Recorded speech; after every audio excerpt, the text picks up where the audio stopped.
అందరికీ నమస్కారం. Welcome to our channel Shashi TV. నేను భాను మేకల. అంటే ఈ ఇంటర్వ్యూ స్టార్ట్ చేసే ముందు మీకు నా సైడ్ నుంచి ఒక కన్ఫర్మేషన్ ఇస్తాను. చాలామంది అంటే ఈ మధ్యకాలంలో ఒక ఇద్దరు ముగ్గురిని క్రైస్తవ పాస్టర్లని, ఒక ఎక్స్ క్రిస్టియన్ని ఇలా ఇంటర్వ్యూ చేసి చేయడం ద్వారా చాలామంది కామెంట్స్ ఏం పెడుతున్నారంటే ఇది క్రైస్తవానికి సంబంధించిన ఛానల్ ఈ శశి టీవీ అని చెప్పి ఒక స్టేట్మెంట్ పాస్ చేస్తున్నారు.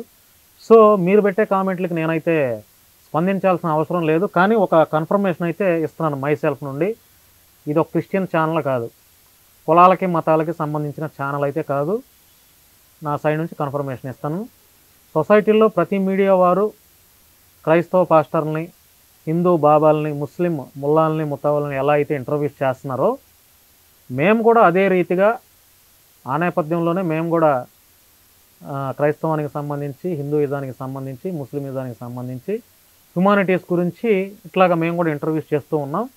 సో ఈరోజు నాతో పాటు అంటే మనం చేస్తున్నటువంటి ఇంటర్వ్యూస్కి చూసి కొంతమంది క్రిస్టియానిటీకి సంబంధించినటువంటి ఈ కుర్రాళ్ళు నాకు కాల్ చేసి, అన్న మీ శశి టీవీలో మేము కూడా కొన్ని విషయాలు మాట్లాడాలనుకుంటున్నాము, మేము ఇంతవరకు ఒక ఇంటర్వ్యూ కూడా ఇవ్వలేదు, మేము చాలా సామాన్యులము, మాకేమైనా అవకాశం ఇస్తారా అంటే, ఏ విషయాలు తమ్ముడు, దేని గురించి అని అంటే, మేము కూడా ఇట్లాగా చాలామంది మా క్రైస్తవానికి గురించి మాట్లాడుతున్నారన్న, మేము కూడా వాళ్ళ గురించి అసలు కొంతమంది గురించి అందరినీ అనట్లేదు, ప్రత్యేకించి రాధా మనోహర్ దాస్, కరుణాకర్ సుగ్న, లలిత్ కుమార్, ఈ ఎక్స్ క్రిస్టియన్ వీళ్ళ గురించి మాట్లాడదామని చెప్పి వీళ్ళు నాతో ఆ ఫోన్ సంభాషణ అయితే మాట్లాడారు.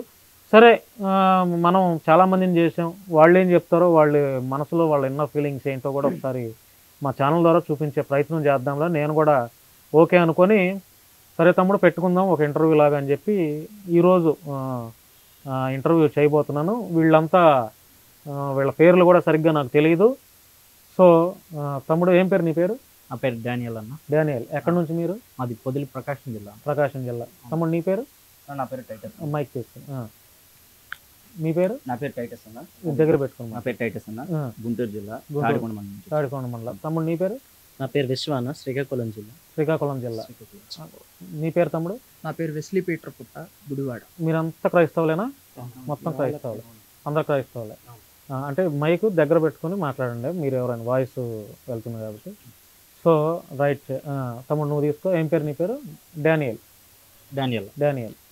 ఇప్పుడు మీరు కూడా ఈ క్రైస్తవ మార్గాన్ని అడ్డం పెట్టుకొని డబ్బులు సంపాదించడానికి మీరు కూడా సొసైటీలో తయారయ్యారా?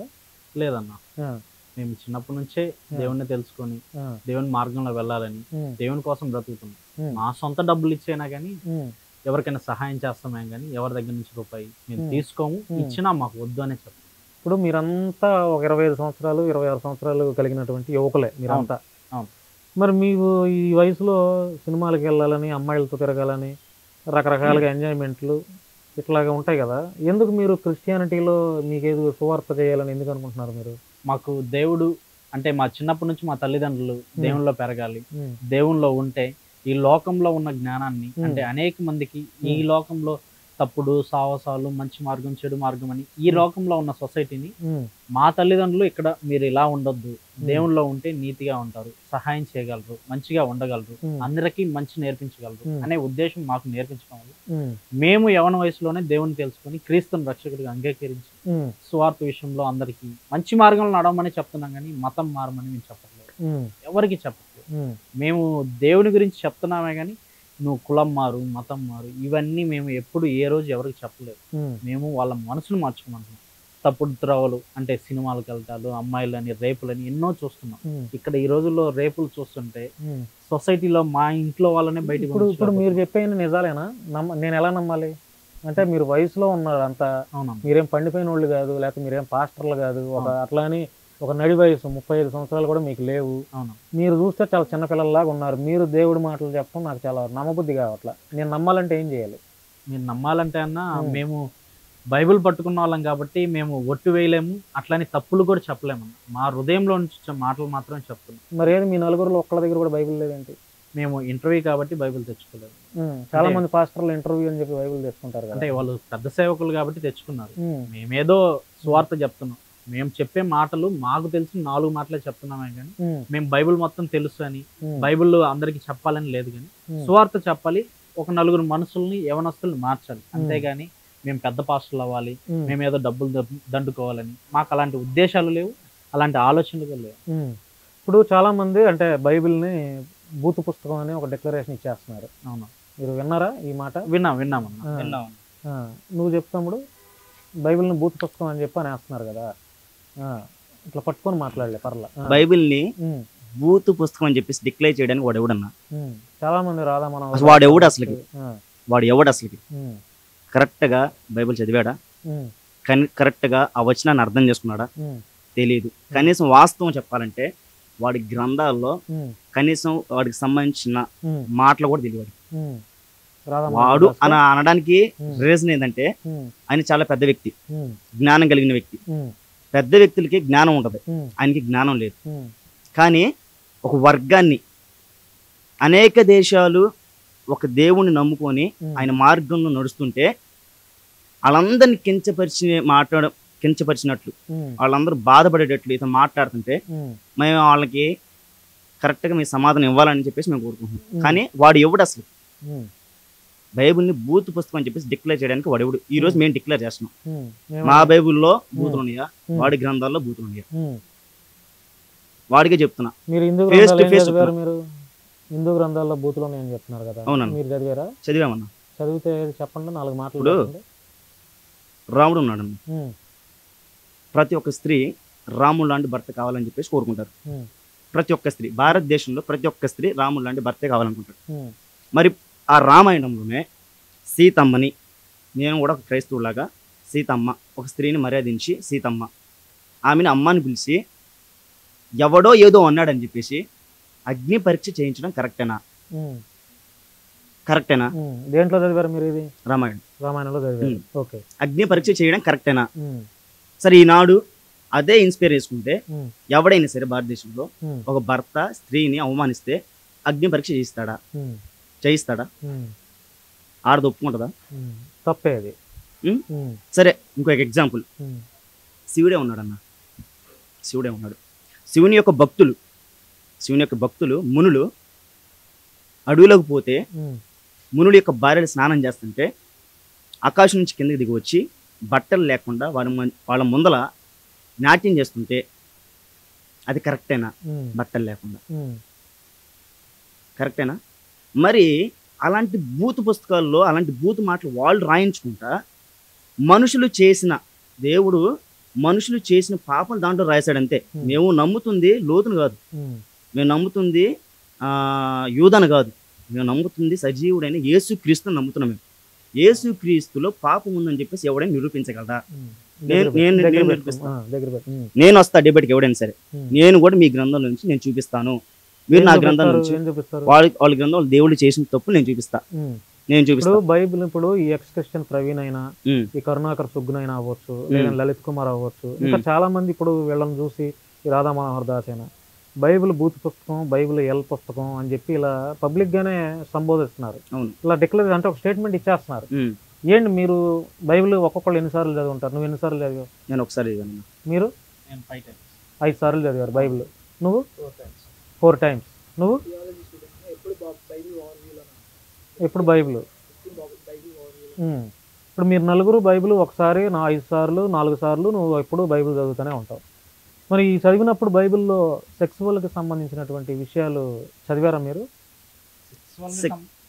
సెక్సువల్కి సంబంధించింది ఏంటంటే ఇక్కడ లోతు ప్రస్తావన అక్కడ వీళ్ళు ఏం చేస్తున్నారంటే ఆ ఒక్క వచనం తీసుకొని దాన్ని డిక్లేర్ చేస్తున్నారు భూతాన్ని. దాని పైన ఏం జరిగింది, దాని కింద ఏం జరిగింది అని చెప్పేసి తెలుసుకోకుండా ఇదేం చేస్తున్నారంటే అదొకటే కాదు, లోతు విషయమే కాకుండా వదినకి కడుపు చేసిన మరిదని, ఇట్లా కూతురుని పెళ్లి చేసుకున్నా అని ఇట్లా రకరకాలుగా కూడా సంబోధిస్తున్నారు అని చెప్పేస్తున్నారు. ఇట్లా ఉన్నాయని చెప్పి ఒక లోతే కాదు, చాలా విషయాలు బైబిల్లో బూతులే ఉన్నాయని చెప్పి చెప్తున్నారు. దీని మీద ఏమంటారు మీరు? వారందరూ మనుషులన్నా, వారందరూ మనుషులు. బైబిల్లో ఉన్నటువంటివన్నీ కూడా మనుషుల జీవితాలు. ఒక క్రైస్తవుడు ఎలా బ్రతకాలి, ఎలా జీవించాలి, ఆనాడు మనుషులు పితరులలో ఎలాగైతే బ్రతకారో దానివల్ల తప్పుడు మార్గంలో వెళ్తే వాళ్ళు పొందిన ఫలితాలు ఏంటి, దానివల్ల ఏమనుభవించారు, ఏం నేర్చుకోవాలి మనం అని చెప్పి ఆయన పక్కకు తప్పించలేదు. ప్రతిదీ కూడా అందులో మెన్షన్ చేసి చూపించాడు. ఇలా చేశారు, ఇలా మీరు బ్రతకూడదు, ఇలా జీవించాలి అని చెప్పి అందులో రాయడం జరిగింది. అంటే బైబిల్లో బూత్ ఉంది కానీ అవన్నీ మనుషులు చేశారంట. అవన్నీ మనుషులు చేశారు, దేవుళ్ళు చేయలేదు. దేవుడు చేయలేదు. నేను వీళ్ళందరికీ కూడా నేను అడుగుతున్నది ఏంటంటే, మీకు దమ్ముంటే, ధైర్యం ఉంటే యేసుక్రీస్తు వారిలో ఏమైనా తప్పును బయట పెట్టి దాని గురించి మాట్లాడు. అయితే యేసుక్రీస్తు వారిలో ఉన్నటువంటి ఆ తప్పును ఎవరు చెప్పట్లా. ఎంతసేపు లోతు లాంటి వారు, లేకపోతే దావీదు లాంటి వారి జీవితాల్లో, లేకపోతే ఇంకోటి మనుషుల జీవితాలు తవ్వుతూ ఇందులో ఉన్నాయని అంటున్నారు. కానీ అవి వాళ్ళ గ్రంథాల్లో చూసుకుంటే కనుక ప్రతిదీ కూడా అలాగే ఉంది. శివుడి జీవితంలో అలాగే ఉంది. ఒక 2 భార్యలు సరిపోలేదు, మునుల భార్యల దగ్గరికి వెళ్ళాడు, నగ్నంగా నిలబడ్డాడు.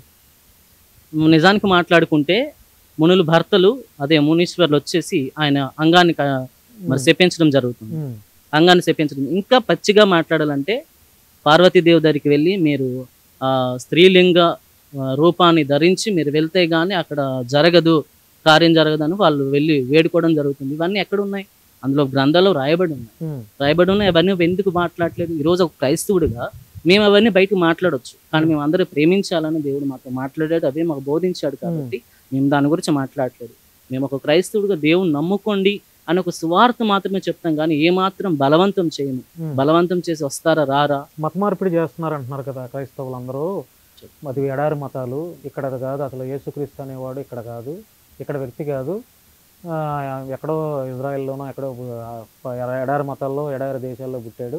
ఈ యేసుక్రీస్తుకి హిందూ భారతదేశానికి సంబంధం ఏంటి అని అడుగుతున్నారు. ఆ మాటకు వస్తే అన్న, వాళ్ళ గ్రంథాల్లోనూ అలాగే ప్రాచీన కాలంలో మనం చూసుకుంటే మనందరం చదువుకున్నాం, ఎన్నో సబ్జెక్టులు చూసాం, ఎన్నో చూసి వచ్చిన వాళ్ళం.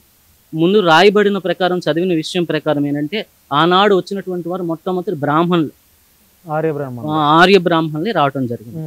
వారు వచ్చిన తర్వాత వాళ్ళు, మీకు తెలుసు, మనందరికీ తెలిసిన విషయం ఏంటంటే, వారి అన్య మతస్థులు కానీ తక్కువ కులాలు కానీ ఏమైనా వాళ్ళకి ఎదురు తిరిగితే వాళ్ళ యొక్క మరి చెమ్ముల్లో మూత్రం పోసి తాగించడం లాంటివి, ఇవన్నీ ఎంత నీచమైన కార్యాలు ఆ రోజు చేశారా లేదా? అవన్నీ ఎవడు బయట పెడతాడండి ఆ రోజు? ఇప్పుడు మేము ఎవరు బయట పెట్టారు. క్రైస్తవులుగా దేవుని నమ్ముకుంటే ఈ రోజు మేమున్నాం, మా తల్లిదండ్రులకు మేము దీవెనకరంగా ఉన్నాం. ఎంతో మంది తాగుబోతులు, తిరుగుబోతులు, లంచగొండలు, వ్యభిచారులు ఎంతో మంది దేవుని నమ్ముకుంటే మారుతున్నారు. మేము మార్చడానికే దేవుడు వచ్చాడు తప్ప, అంతే బ్రతుకులు మార్చడానికి వచ్చాడు. అంతేగాని నువ్వు మతం మారు అనేది మతమా లేకపోతే మార్గమా లేకపోతే ఏంటి అసలు? అది మార్గం, ముక్తి మార్గం, పరలోక రాజ్యానికి మార్గం. జీవించినంత కాలం మనం కష్ట నష్టాలు, ఇబ్బందులు, కన్నీరులో మనం బ్రతుకుతాం. కానీ చచ్చిన తర్వాత నిత్యము ఆయనతో ఉండాలని దేవుడు కోరుకున్నాడు. దానికోసమే ఆయన మార్గం చూపించడానికి వచ్చాడు తప్ప మతం మన మధ్యకి తీసుకురాలేదు ఆయన. క్రీస్తు మార్గం అనేది మార్గమే తప్ప మతము కాదు. ఇక మనం చూసుకుంటే పుస్తకాల్లో కానీ క్రీస్తు శకము, క్రీస్తు పూర్వం ఆయన ఉన్నవాడు అనువాడు అనే పేరు ఉన్నది. అందుకనే మరి చూసుకుంటే కనుక క్రీస్తు పూర్వం అని రాయబడింది. మరి మీ పేర్లు ఎందుకు రాయబడలేదు? దీనికి ఎవరు సమాధానం చెప్తారు? క్రీస్తు పూర్వము, క్రీస్తు శకం. అవును, వాస్తవానికి క్రీస్తు పూర్వం, క్రీస్తు శకం అని మాత్రమే ఉంది. కానీ రాముడు పూర్వం, రాముడు శకం, లేకపోతే కృష్ణుడు పూర్వం, కృష్ణుడు శకం, లేకపోతే భరతుడు పూర్వం, భరతుడు శకము, లేకపోతే శివుడు పూర్వం, శివుడు శకము. ఇవన్నీ ఇది లాజికల్గా కొంచెం ఆలోచించాల్సిన విషయమే. క్రీస్తు పూర్వం, క్రీస్తు శకం మాత్రమే గ్రంథాల్లో ఉంది. ఇప్పుడు కూడా అనేక ప్రముఖులు కూడా క్రీస్తు పూర్వం, క్రీస్తు సంవత్సరం, క్రీస్తు శకం అని మాట్లాడతారు. ఎక్కడ కూడా రాముడు పూర్వం, రాముడు శకం, కృష్ణుడు పూర్వం, కృష్ణుడు శకం. ఇవి కొంచెం లాజికల్గా. మరి హైందవ సోదరులు దీనికి ఏమన్నా సంబంధించి మీకు ఏమన్నా తెలిస్తే కామెంట్ తెలియజేయండి. నెక్స్ట్ తమ్ముడు, నీ పేరు? నా పేరు వెస్లీ పీటర్ పుట్ట అన్న. పీటర్ పుట్ట. నువ్వు ఎక్కడ ఉండేది? గుడివాడ. ఏం చేస్తారు మీ నాన్నగారు? మా నాన్నగారు FFC అనే ఒక సంస్థకి నేషనల్ ప్రెసిడెంట్ గా ఉన్నారన్న. ఓకే. అందులో ఇంచుమించు 1800 మంది సేవకులు ఉన్నారు. ఓకే. ఇంచుమించు RSS పడగొట్టిన చర్చిలే గాని, RSS బాధితులైన సేవకులనే గాని ఇంచుమించు 200 పైగా కేసులు చేసాం. 200 కేసు అంటే అట్లా రీకన్స్ట్రక్షన్ దాడి చేసిన వారికి మేము సపోర్ట్ గా ఉంటూ వీళ్ళకి న్యాయం జరిగించాం. పడగొట్టిన చర్చిల్ని రీకన్స్ట్రక్షన్ చేయించాము అక్కడున్న అధికారులతో మాట్లాడి. ఇలా మా పరిచయం సాగుతుందన్న. ఇంకో విషయం, మీరు ఇప్పుడు మాట్లాడుతూ మత మార్పిడి చేస్తున్నారు అని మాట్లాడుతున్నారు హిందువులు. ఇప్పుడు ఒక చిన్న పిల్లోడికి చాక్లెట్ ఇస్తే వచ్చేసినట్టు మీరు మతంలోకి వచ్చేస్తున్నారు, లేకపోతే క్రిస్టియానిటీలోకి వచ్చేస్తున్నారు నేను సూటిగా అడుగుతాను. ఎందుకంటే ఒక చిన్న పిల్లోడికి మనం చాక్లెట్ ఇస్తే ఆడు వెంటనే నమ్మి వచ్చాడు కదా. ఇప్పుడు అలాగే నువ్వేమన్నా చిన్నపిల్లోడు ఏం కాదు కదా, ఇది నువ్వు వచ్చే ఇది మా దేవుడే గొప్ప అని చెప్పంగానే నువ్వు రావడానికి ఆలోచన చేస్తావు కదా ఖచ్చితంగా. ఇప్పుడు నువ్వు వీళ్ళందరూ హైందవులందరూ క్రైస్తవ్యంలోకి వస్తున్నారంటే ఏంటి? ఖచ్చితంగా బైబిల్లో సత్యం ఉందని కాబట్టే కదా వస్తున్నారు. అంటే ఇప్పుడు ఈ భారతదేశంలో హిందువులు కొన్ని కోట్ల మంది ఉన్నారు, ముస్లింలు కొన్ని కోట్ల మంది ఉన్నారు, క్రైస్తవులు కొన్ని కోట్ల మంది ఉన్నారు. ఇప్పుడు మీరైతే మీ దేవుడిని ఎలా అయితే నమ్ముకున్నారో యేసుప్రభుని, అలాగే హిందువులు కూడా వారికి సంబంధించిన వాళ్ళ దేవుని మీద నమ్మకం విశ్వాసం ఉండబట్టే వాళ్ళు నమ్ముతున్నారు. మరి వాళ్ళని మీరు తప్పుపడితే ఎట్లాగా? ఒకటి, దేవుడు అనేవాడు ఒక్కడే. దేవుడు అనేవాడు ముస్లింలకి దేవుడు ఒక్కడే ఉన్నాడు, క్రైస్తవులకి దేవుడు ఒక్కడే ఉన్నాడు. హిందువులకి ఇంచుమించు 1800 మంది దేవుళ్ళని ప్రస్తావిస్తారు. 33 కోట్ల మంది దేవుళ్ళు. ఓవరాల్ గా వీళ్ళు చెప్పేది 33 కోట్ల మంది దేవుళ్ళు. దేవుడు ఒక్కడే కదా. మరి ఆ రకంగా ఆలోచించినా మనము ఇంతమంది దేవుళ్ళు ఎందుకు? మరి ఇక్కడ మిమ్మల్ని ఓపెన్ గా మీరు నిజంగా మీ దేవుడిని నమ్ముకున్నట్టయితే మీరు ఓపెన్ గా నాకు కొన్ని నిజాలు చెప్పాలి. మీరు అబద్ధం చెప్పినట్టు నాకు అనిపించేస్తే ఇదే రికార్డెడ్ గా మిమ్మల్ని అయితే పచ్చిబుట్లు తిట్టేస్తా, అందులో డౌటే లేదు. మీరు నిజంగా నమ్ముకున్న, మీరు నిజంగా సువార్తే చేస్తుంటే, మీ దేవుడిని నిజంగా నమ్మి మీరు క్రిస్టియానిటీకి సపోర్ట్గా ఉంటే ఎక్కడ అబద్ధం, మీరు అబద్ధం చెప్పినట్టు నాకు తెలిస్తే మిమ్మల్ని ఇదే మీకు ఇట్లా పట్టుకొని తీసుకొని వచ్చి మీ కెమెరా ముందు నేను చెప్పాల్సింది నేను చెప్పేస్తాను. ఓ షూర్ అన్న, తప్పకుండా. క్రిస్టియానిటీలో దొంగలు లేరా? ఉన్నారు. నలుగురు చెప్తున్నారా? ఉన్నారు. క్రిస్టియానిటీని సపోర్ట్ చేస్తూ పాస్టర్లు దొంగలు లేరా? ఉన్నారు. పాస్టర్లు సంఘాల్లో స్త్రీలని లోపరుచుకున్నారా లేదా? ఉన్నారు. దశమ భాగాల పేరిట ఒక కూలీ నాలి చేసుకొని సంఘానికి ఎవరెవరైతే చర్చిలకు వస్తారో వాళ్ళని దశమ భాగం పేరిట పీల్చి పిప్పి చేస్తున్నారా లేదా పాస్టర్లు? ఈ రోజు కూడా ఉంది. ఉందా? ఉంది. సంఘాల్లో చర్చెస్లో అమ్మాయిలు అబ్బాయిలు ప్రేమించుకుంటున్నారా లేదా? ఉన్నారన్న. ఉన్నారు. ఉన్నారు. ఇంకా చర్చెస్ పేరిట చర్చిలు కడతామని చెప్పి ఇంకా ఇంటింటికి వచ్చి విజిటింగ్లు చేసి డబ్బులు అడుగుతున్నారా లేదా? అడుగుతున్నారు. ఇవన్నీ బైబిల్లో రాసున్నారు. ఎట్లా లేదన్న. మరి ఎందుకు చేస్తున్నారు పాస్టర్స్? బైబిల్లో ఇవి లేవు. కానీ మీరంతా నలుగురు ఒకే మాట మీద తలకాయ ఊపారు కాబట్టి ఫస్ట్ మీకు అందరికీ చాలా అప్రిషియేట్ చేస్తున్నాను. ఎందుకంటే నేను అడిగిన ప్రతి ప్రశ్నకి మీ నలుగురు నుంచి ఒకే ఆన్సర్ వచ్చింది. అంటే యథార్థంగా ఒప్పుకున్నారు, మీరు ఒప్పుకున్నారు. సో దానికి నేను థ్యాంక్స్ చెప్తున్నాను. మేము యాంటీగా ఉండాలనుకోవట్లేదన్నా, అలాంటి చేసే వాళ్ళని కూడా మేము ఖండించాలని చెప్పేసి మేము ముందుకు వచ్చాము. ఖండిస్తున్నారు. Mission India fire gospel team అని చెప్పేసి మా యవ్వనస్తులు ఒక టీం ఏర్పాటు చేసింది.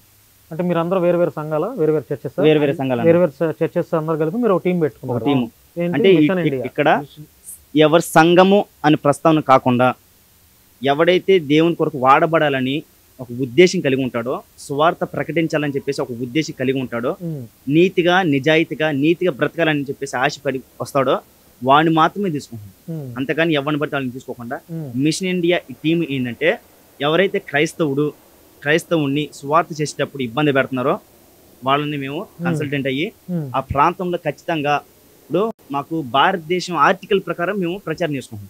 మాకు భారత రాజ్యాంగం మాకు హక్కు ఇచ్చింది. మమ్మల్ని ఆపడానికి వాళ్ళు ఎవరు? మమ్మల్ని తప్పు పడతాను వాడు ఎవడు అసలు? ఈనాడు ఎవరి గురించి మాట్లాడుతున్నాను? రాధా మోహన్ దాస్ అయినా సరే, దగ్గర పెట్టుకోమాట, రాధా మనోహర్ దాస్ అయినా సరే, కరుణాకర్ అయినా సరే, లలిత్ కుమార్ అయినా సరే, ఎక్స్ క్రిస్టియన్ గురించి చెప్పాలంటే పేరు ప్రవీణ్ ఎక్స్ క్రిస్టియన్ ప్రవీణ్ గారు 28 సంవత్సరాల నుంచి నువ్వు క్రైస్తవంలో ఉన్నానని చెప్పేసి అన్నావు. మినిమం నాలెడ్జ్ కూడా లేదు నీకు. కనీసము జాన్ పాల్ అన్న ఇక్కడ ఒక మాట అడ్డు వస్తున్నాను. ఎక్స్ క్రిస్టియన్ ప్రవీణ్ అనే టాపిక్ వచ్చింది కాబట్టి అతనితో నేను ఇంటర్వ్యూ చేశాను. చూసారా మీరు? చూసాను. అతనికి నాలెడ్జ్ లేదని, జీరో నాలెడ్జ్ అని తమ్మునేలు పెట్టా. పచ్చి బూతులు తిట్టాడు నన్ను. నేను ఒక జర్నలిస్ట్, నేను ఒక యాంకర్ను కాదు. నేను అంటే సొసైటీలో ప్రజా సమస్యల మీద, చాలా ఇష్యూస్ మీద నేను గర్జించి వాళ్ళకి న్యాయం జరిగే విధంగా నేను చాలా అవమానాలు ఎదుర్కొని జైలు జీవితాన్ని కూడా నేను ఎదుర్కొని సొసైటీ నుంచి అనేక ఇబ్బందులను ఎదుర్కొని ఉన్నా. నేను ఒక యాంకర్ను కాదు. లేకపోతే ఏదో పిచ్చి అందరూ రకరకాల చిన్న చితక వాళ్ళని ఇన్స్టాల్లో బూతులు మాట్లాడే వాళ్ళతో నేనేం ఇంటర్వ్యూస్ చేయాలి.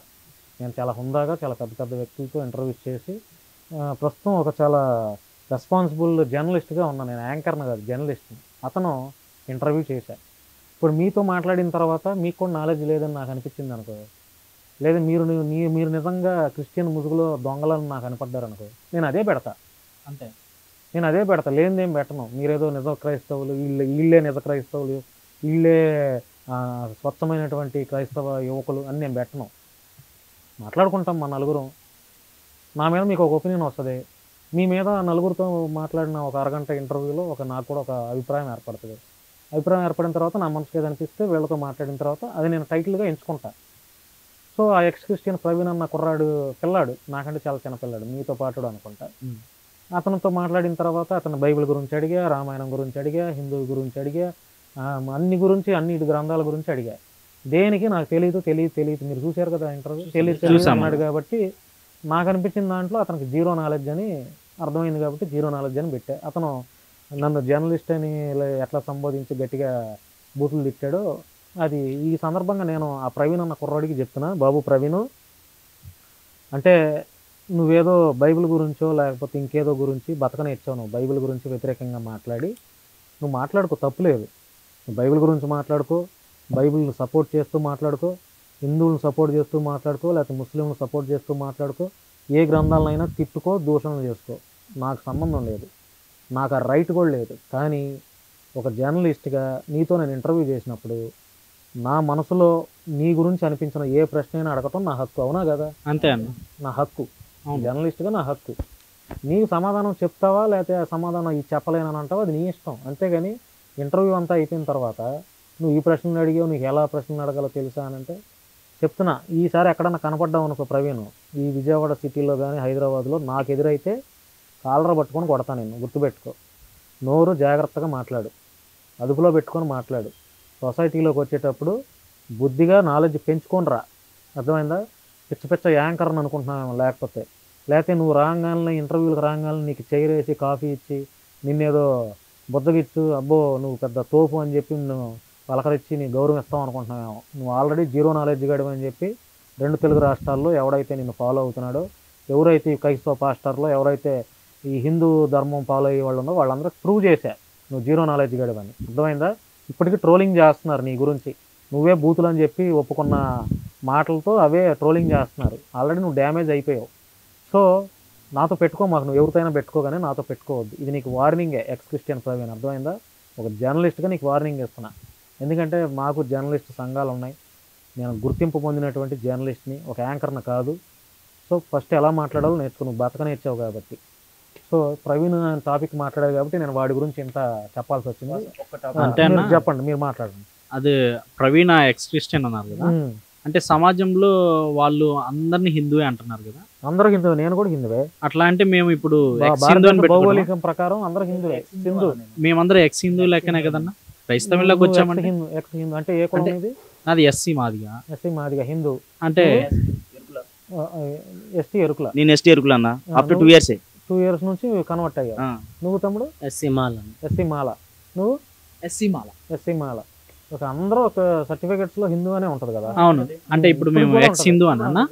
ఎక్స్ హిందూ అని ఎట్లా అంటాం? అంటే క్రిస్టియానిటీలోకి వచ్చాం కాబట్టి మేము ఎక్స్ హిందూ అని పెట్టుకోవచ్చా? అతను పెట్టుకున్నాడు కదా ఎక్స్ క్రిస్టియన్ అని. అది కూడా అడిగా నేను, ఆ క్వశ్చన్ కూడా అడిగా.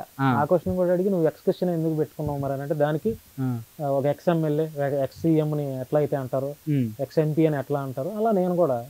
అంటే అతను వాళ్ళ ధర్మంలో హిందూగా మారిన తర్వాత వాళ్ళ ధర్మంలో బూతులు నేర్పించారేమో. అంటే ఏం నేర్పిలేదు, జీరో నాలెడ్జ్ అని మీరు అన్నారు కదా. అంటే జీరో నాలెడ్జ్ తప్ప అతనికి బూతులే వచ్చు. అతను వాళ్ళ గ్రంథాలు మీరే విన్నారుగా, బూతులు తప్ప ఏం లేదు. జర్నలిస్టులని తిట్టడం ఏంటి? ఎక్స్ క్రిస్టియన్ ప్రవీణ్ అంటున్నావు కదా, నీ ధర్మం నీకు ఏం నేర్పించిందయ్యా? అసలు రాధా మనోహర్ దాసు నాకు ప్రతిరోజు మెసేజ్ చేస్తాడు, బూతులే మెసేజ్ చేస్తాడు. మీ ఊరి పేరు చెప్పని రాధా మనోహర్ దాస్ని ఎన్నిసార్లు అడిగినా కానీ నువ్వు బూతులుగా తప్ప నువ్వు ఏ రోజైనా నాకు రిప్లై ఇచ్చావు? రాధా మనోహర్ దాస్, నువ్వు బూతులు తప్ప ఏ రోజు ఏం మాట్లాడలేదు. ప్రతిరోజు బైబిల్ గురించి, మరియమ్మ గారి గురించి నీకు ఇష్టం వచ్చినట్టు నోటుకు వచ్చింది మాట్లాడుతున్నావు. మేము తిరిగి మీ గ్రంథాల గురించి ప్రశ్నించడానికి మాకు రైట్స్ ఉంటాయి, మేము మాట్లాడలేమనుకోవద్దు. మేము మాట్లాడగలం, కానీ మా క్రైస్తవ్యంలో పొరుగు అని ప్రేమించమన్నాడయా, శత్రువుని కూడా క్రీస్తు ప్రేమించమన్నాడయా. అంటే ఇప్పుడు మీరు అందరూ రాధా మనోహర్ దాస్ని ప్రేమిస్తున్నారా? మేము ప్రేమిస్తున్నాం అన్న, ఈ రోజు కూడా ప్రేమిస్తున్నాం. ప్రేమిస్తే ఆయన ఎందుకు తిడుతున్నారు? తిట్టట్లేదు మేము, నిన్ను నువ్వు సరి చేసుకో అంటున్నావు. నిన్ను నువ్వు సరి చేసుకో. ఈ రోజు బూతులు మాట్లాడతా రిటర్న్ మమ్మల్ని పంపిస్తే మేము ఏ రోజు బూతులు మాట్లాడలేదు. నువ్వేం మాట్లాడావో నన్ను అంటాడు, నువ్వు ఎల్లని బూతులు తిడతారు, ఎల్లని బైబిల్ని తిడతారు, ఎల్లని మేము వాళ్ళ గ్రంథాలను ఈ రోజు తిట్టలేదన్న, తిట్టం కూడా మాకు అనవసరం. కానీ నోటికొచ్చింది మాట్లాడితే జాగ్రత్తగా ఉండమని చెప్తున్నాం అన్న. ఎక్స్ క్రిస్టియన్ ప్రవీణ్కి కానీ, లలిత్ కుమార్కి కానీ, ఇంకెవరైనా కరుణాకర్ సుగ్రాంగ్ కానీ, మేము హిందువుల్ని గౌరవిస్తున్నారు. దగ్గర 60-100 మెంబర్స్ ఉన్నారు. 60 మెంబర్స్ ఉన్నారు. కంటిన్యూ 100 వస్తుంది. ఓన్లీ యవనస్తులు మాత్రమే దేవుని సేవలో వాడబడాలని మేమేదో చిన్న మాటలు చెప్పుకుంటూ మేము వెళ్తుంటే మా కింద కూడా బూత్ మాటలు పెట్టిస్తూ మాట్లాడుతున్నారు. ఏ రోజైనా మేము తిరిగి వాళ్ళని బూతులు తిడితే ఏమైపోద్ది అన్న? గొడవలు అయిపోతాయి కదా. గొడవలు అవ్వకూడదు. ఇండియా ఏం నేర్పించింది? ఎలా బ్రతకమన్నది. అందరూ భిన్నత్వంలో ఏకత్వం కలిగి జీవించేవాళ్ళం. ఇప్పుడు మనం చిన్నప్పుడు మనం చదువుకున్న టైంలో అందరం ప్రతిజ్ఞ చేస్తాం కదా, అన్నదమ్ములు కలిసిమెలిసి ఉండాలన్నాం కదా. అన్నదమ్ములు కలిసిమెలిసి ఎక్కడ భారతీయులందరూ సహోదరుగా లేమన్న. ఈరోజు సహోదరుగా భావం లేదు. ఈరోజు హిందూ, ముస్లిం, క్రిస్టియన్, బౌద్ధులు ఇలా కులాలు మతాలు డివైడ్ చేస్తున్నా కానీ ఒకరికొకరు ప్రేమించి కలిగేది. ఈ రోజు ఎవరైనా ఒక ముస్లిం సహోదరుడు తప్పు చేశారనుకో, హిందూ సోదరులందరూ నువ్వు తప్పు చేసావు. ఎవరైనా క్రైస్తవ సోదరుడు తప్పు చేశాను, నువ్వు తప్పు చేసావు హిందూ సోదరులు అంటారే కానీ ఏ రోజైనా తిరిగి వాళ్ళని అంటానికి కూడా ఇష్టపడట్లేదు. మేము ఎందుకు అనట్లేదంటే మేము మా దేవుడిని నిజంగా నమ్మాం కాబట్టి మేము తిరిగి వాళ్ళని ప్రశ్నిస్తున్నామే కానీ బూతులు చెప్తున్నాం. ఇది తప్పు, మీరు ఇట్లా అనకూడదు, ఇలా అనొద్దు అంటున్నామే కానీ తిరిగి మాకు బూతులు మాట్లాడుతున్నాము. ఇదేనా వాళ్ళ సంస్కారం? ఇదేనా? ఇంత వయసు వచ్చింది, ఎంత బ్రతుకు నేర్చుకున్నాడు, మమ్మల్ని తిరిగి మా వయసుకి సమాధానం చెప్పడం పోయి బూతులు తిడుతున్నాం. ఏమన్నా అర్థం ఉందన్న? అతనేమో ఎక్స్క్రిస్టియన్ ప్రవీణ్ ఏమో డబ్బులు దండుకోవడం కోసం ఎక్కడెక్కడో తిరుగుతూ గాలికి తిరుగుతూ ఏదో ఇట్లా పేరు చెప్పు. మేము గ్రామం తిరుగుతున్నాం అన్న. కానీ మేము ఇక్కడ నుంచి ఒక గ్రామానికి వెళ్ళాలంటే మీకు డబ్బులు అవసరం. మాకు సొంతగా మేము సంపాదించుకుంటున్నాం. మీరు ఎవరిని అడగట్లేదా? మేము రూపాయి కూడా అడగమండి. అసలు మా డిస్ప్లే మీద నా నెంబర్లు కూడా ఉండవు అన్న. మా ఇన్స్టాగ్రామ్ ఐడిలో మా నెంబర్లు కూడా ఉండవు. మేము ఫోన్ పే, గూగుల్ పే అని. బైబిల్లో ఒక మాట ఉంటది అన్న, ఎవరైనా మీలో తప్పు చేయకపోతే ఆ స్త్రీ మీద రాయి వేయండి అని. అవునన్నా. అంటే అది ముందుగా మాట ఉందన్న. మీ నలుగురు కూడా ఎటువంటి తప్పులు లేవా? మీరు రాధా మనోహర్ దాస్ని, ఎక్స్ క్రిస్టియన్ ప్రవీణ్ ని, కరుణాకర్ సుగ్నాని మీరు వాళ్ళ మీద ఆరోపణలను నిందలు చేస్తున్నారు కదా. అవునన్నా. మీరందరూ నిజాయితీ పర్లేనా? అంటే అన్న మేము తప్పులు చేయట్లేదన్న. తప్పులు అనేది సామాన్య మనుషులుగా ఏదో పెద్ద తప్పులు చిన్న తప్పులు కాదు. చిన్న తప్పులు మనిషి పడిపోతున్నాం. మేము నీతిమంతులు అనట్లేదు. చిన్న విషయాల్లో మేము పడిపోతున్నాం. అంతేగాని మేము వాళ్ళ రకంగా బూతులు తిట్టడము, వేరే వాళ్ళని దూషించటము, లేదా వ్యభిచార గృహమనో, లేదా డబ్బు కోసమనో, ఇంకేదో విషయానికైతే మేము దగ్గర కూడా ఎలా ఉన్నాం. మా బైబుల్ చెప్పింది ఒకటే అన్న, నువ్వు ఎదురుగున్న స్త్రీని నీ కళ్ళతో తప్పుగా చూస్తేనే నువ్వు వ్యభిచరించినట్టు అని ఉంది. ఆ తప్పుగా చూస్తేనే మేము వ్యభిచరిస్తామేమో భయంతోనే మేము తలదించుకున్న రోజులు ఎన్నో లక్షలు ఉన్నాయి. ఎందుకంటే కంట్రోల్ చేసుకుంటున్నాం. ఎందుకు అంటే బైబుల్ బైబుల్ చెప్పిందన్న. మా దేవుడు చెప్పాడు. మా దేవుడు చెప్పింది ప్రతిదీ మేము ఫాలో అవుతాం. ఫాలో అవ్వటం కోసమే ఈ వయసులో కూడా మేము నమ్మకంతో అడుగులు వేస్తున్నాం. మేము కంట్రోల్ చేసుకోకుండా మేము కూడా అట్లనే ఉంటే మేము క్రైస్తవులం అంటానికి ఈ రోజు మీరు ఇక్కడ దాకా మా దగ్గర రారు. మేము క్రైస్తవులం అవ్వమా. మేము తప్పులు చేస్తే మేము కూడా క్రైస్తవం. అదే మేము చెప్తున్నాం. మేము కంట్రోల్ చేసుకొని మా దేవుడు చెప్పిన ఆజ్ఞని మీరొద్దనుంది, మేము మీరట్లేదు అంతే. మేము మీరేమంటే మా దేవుడు మమ్మల్ని క్షమించడు, మమ్మల్ని కూడా తీసుకెళ్లి నరకంలో వేస్తాడు. మేము కూడా పౌలు గారి వల్లే మమ్మల్ని మేము ప్రతిరోజు నలగొట్టుకుంటున్నాం. ఎలా ఈరోజు తప్పు చేస్తున్న ఆలోచన ఏమైనా ఉందా? ఈరోజు క్రైస్తవ్యం మీద అనేక రకాలుగా మాటల దాడి జరుగుతుంది. అవునన్నా. ఏంటి అసలు దానికి కారణాలు ఏమై ఉండొచ్చు? ఇంతకు ముందు లేదు కదా, ఇప్పుడు ఎక్కువైపోయింది క్రైస్తవత్వం మీద దాడి, అంటే మాటల దాడి. అన్నా మాకు తెలిసి అయితే అన్న, ఎక్కడ జరిగింది మిస్టేక్, ఎక్కడ జరుగుతుంది, ఏంటి లోపం మీకు తెలిసిన? నాకు తెలిసిందైతే అన్న, నాకు తెలిసిన అభిప్రాయం చెప్తున్నాను, రాజకీయాల వల్ల జరుగుతుంది. పొలిటికల్ ఒక్కొక్కరు ఈరోజు ఓట్ల కోసం ఫలానా మతం మాది, ఫలానా కులం మాది, ఫలానా మతం మాది అని చెప్పి ఓట్లు రాజకీయ నాయకులు వీళ్ళందరూ వాడుకుంటున్నారు. రాధా మనోహర్ దాస్ లేకపోతే ఎవరినైనా ఈరోజు కులాలు మతాల వల్ల వేరు చేసి రాజకీయ నాయకులు వాడుకోవటం వల్ల ఈరోజు క్రైస్తవమైనా, ముస్లిం సోదరులైనా, హిందూ సోదరులైనా విడిపోవటం కేవలం కారణం వాళ్ళ వల్ల. మేము ఈరోజు నా స్నేహితులు, సొంత స్నేహితుల మా ఇంటికి వచ్చి భోజనం చేసే హిందూ సోదరులు ఉన్నారు, ముస్లిం సోదరులు. నేను వాళ్ళ ఇంటికి వెళ్తాను, వాళ్ళ గుడిలోకి కూడా వెళ్ళి భోజనం చేసిన రోజులు ఉన్నాయి. ఈ రోజు కూడా వెళ్తాను, ఇప్పుడు కూడా వెళ్తారు. ఇప్పుడు కూడా వెళ్తాను నా స్నేహితులతో. అలాగే ఉండాలి, ఎందుకంటే మా హిందూ స్నేహితులు, తోటి హైందవులు, తోటి ముస్లింలు, తోటి క్రైస్తవులు అంతా అన్నదమ్ముల కలిసి ఉండాలి కదా. హిందూ సోదరులు నా ఫ్రెండ్ ఉన్నప్పుడే వాళ్ళ ఇంట్లో ఏ ఫంక్షన్ ఉండకూడదు.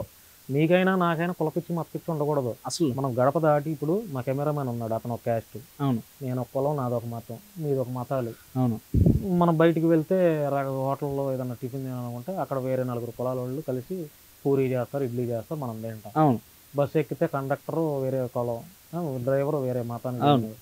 అంతేగాని నా మతం చెందినవాడే బస్సు ఎక్కి నడిపితే నేను ఎక్కుతాను, నా మతానికి చెందినవాడే ఫ్లైట్ జడిపితే నేను ఆ ఫ్లైట్ జర్నీ చేస్తానంటే ఎట్లా కుదిరిద్ది? అలా లేదన్న. మన కులం ఏంటి, మన మతం అనేది మన ఇంటి గడప దాటక ముందు వరకే. మన ఇంటి గడప దాటిన తర్వాత హిందువులు మనవాళ్లే, క్రైస్తవులు మనవాళ్లే, ముస్లింలు మనవాళ్లే. అవును, అంతే కదా, అంతే. మతపిచ్చి ఉండకూడదు. కానీ నేను కూడా బాగా ఫీల్ అయ్యేది ఏంటంటే తమ్ముళ్ళు, ఈ రాధా మనోహర్ దాసు, కరుణాకర్ సుగ్న, లలిత్ కుమార్, వీళ్ళంతా హైందవులకి, ముస్లింలకి, క్రైస్తవులకి మధ్య ఉన్నటువంటి మంచి ఎథికల్ హ్యూమన్ బాండింగ్ ఏదైతే ఉంటుందో, అంటే చక్కగా పలకరించుకునే బాండింగ్ ఏదైతే ఉంటుందో అది పోగొడుతున్నారు. అవును, ఇది నా అభిప్రాయం. మీరు ఏమంటారు? కేవలం వాళ్ళు పోగొడుతున్నారంటే వాళ్ళు ధనం కోసము, వాళ్ళ సొంత స్వలాభం కోసము, వాళ్ళు ఏదో సంపాదించుకొని పేరు తెచ్చుకొని ఫేమస్ అవ్వాలి అనే దానికోసమే విడగొడుతున్నారు. చాలా మంది హిందూ సహోదరులు కానీ ముస్లిం సహోదరులను గమనించండి, వాళ్ళ ఫేమస్ అవ్వాలి.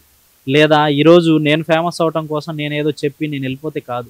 ఈరోజు నేనేం చెప్తున్నానంటే ముస్లిం కానీ, ఈ హిందూ కానీ, క్రైస్తవులు కానీ, బౌద్ధులు కానీ, ఏ మతాన్నైనా గౌరవించమంది క్రైస్తవ్యం. ఈరోజు మేము అందరినీ గౌరవిస్తాం, మీరు కూడా అలానే ఉండండి. వీళ్ళు ఈ కరుణాకర్ సుగుణ కానీ, రాధా మనోహర్ దాస్, లలిత్ కుమార్ కానీ, ఇంకే కులం ఏ మతమైనా కానీ మనల్ని విడదీయటానికే తప్ప మనల్ని కలపటానికి లేదయ్యా. ఒక్కసారి ఆలోచించండి. మేము ఒక క్రైస్తవులుగా మీ మంచి కోసము, మా మంచి కోసం గౌరవిస్తాను అంటున్నారు కదా. అవునన్నా. మరి ఇప్పుడు ఎదుటి వారిని ఇప్పుడు అల్లాహ్ జై కొడతారా, అల్లాహ్కి జై శ్రీరామ్ అని అంటారా మీరు? అంటే అన్న, మేము దేవుని పట్ల మేము ఒకటిగా ఉండమంటున్నాం కానీ ఇట్లా విడిగా ఉండమని చెప్పట్లేదు. కులాలు మతాలు విడిగా అని చెప్పట్లేదు. మేము ఒక భారతదేశ సాంప్రదాయాన్ని గౌరవిస్తాం. ఇప్పుడు మా దేవుని మేము నమ్ముతున్నాము, తిరిగి వాళ్ళని మా దేవుని గురించి చేయగొట్టమని మేము వాళ్ళని అడగము, వాళ్ళు మమ్మల్ని అడగొద్దు. ఎందుకంటే నేను అడుగుతున్నా మిమ్మల్ని అన్న, ఇప్పుడు అల్లా ముస్లింలకు సంబంధించిన అల్లా మహమ్మద్ ప్రవక్తకి జిందాబాద్ కొట్టమంటే కొడతారా మీరు? ఒక క్రైస్తవానికి సంబంధించిన యువకులుగా మీరు, హిందువులు జై శ్రీరామ్ అని ఎక్కువ శ్రీరాముని జై శ్రీరామ్ అంటారు కాబట్టి మీరు జై శ్రీరామ్కి జై కొడతారా? అంటే మేము ఒక రెస్పెక్ట్ ఇస్తామన్నా, గౌరవిస్తాం. జిందాబాద్ లో కొట్టరు, గౌరవిస్తాం. బైబిల్ గ్రంథంలో రాసింది అలాగా? అవునన్నా, ఉంది. అవును. మమ్మల్ని ఏం చెప్పిందంటే బైబిల్లో, నిన్ను వల్ల నీ పొరుగు అని ప్రేమిస్తున్నావు, నన్ను తప్ప వేరే దేవుణ్ణి మీరు పూజించొద్దని. అందుకే పూజించట్లేదు. మా దేవుళ్ళలో ఉన్న కట్టుబాట్లు మాత్రమే మేము క్రాస్ చేయట్లేదు. మేము వాళ్ళని ఇబ్బంది పెట్టము, ఎవరిని బాధ పెట్టం. అట్లా అని మేము బాధపడం. మా దేవుడి గురించి కానీ, క్రైస్తవ్యాన్ని గురించి కానీ, మరియమ్మ గారి గురించి కానీ తప్పుగా మాట్లాడితే మాత్రం మేము బాధపడతాము, లీగల్ గా వెళ్తాం.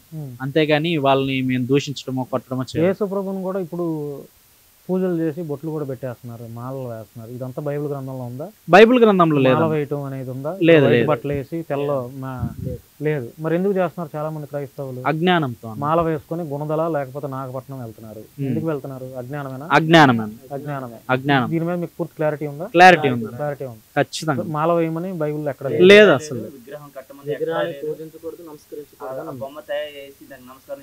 ఎక్కడా లేదు. సిలువు చేసి దానికి నమస్కరించమని ఎక్కడ లేదు. సిలువుకి పాలాభిషేకం చేయమని చెప్పేసి అక్కడే లేదు. కానీ కొన్ని రోమన్ క్యాథలిక్ మిషన్స్ లో ఆర్సిఎం చర్చ్ అంటారు కదా, అందులో దివ్య బలి పూజ అని ఇంకా రకరకాల పూజలు ఉంటాయి. విన్నారా వాటి గురించి? ఇస్రాయల్, అది కేవలం ఇస్రాయల్ ప్రజల వరకు మాత్రమే వర్తిస్తుంది అన్నది. ఇస్రాయల్ ప్రజల్లో కూడా అది కూడా యూదులు మాత్రమే చేస్తారు. ఈనాటికి కూడా వాస్తవం చెప్పాలంటే యూదులు యేసు ప్రభువు గారిని అంగీకరించారు. దేనికంటే ఆయన యూదు మతం నుంచి వచ్చినాడు. వాస్తవం చెప్పాలంటే బైబిల్లో యూదా అనే ఒక మతం ఉందన్న, ఇంకంతే. యూదా గోత్రాల వరకు వచ్చినప్పుడు యూదా మతం అనేది ఉంది. దాని నుంచి యేసుక్రీస్తు గారు వచ్చారు.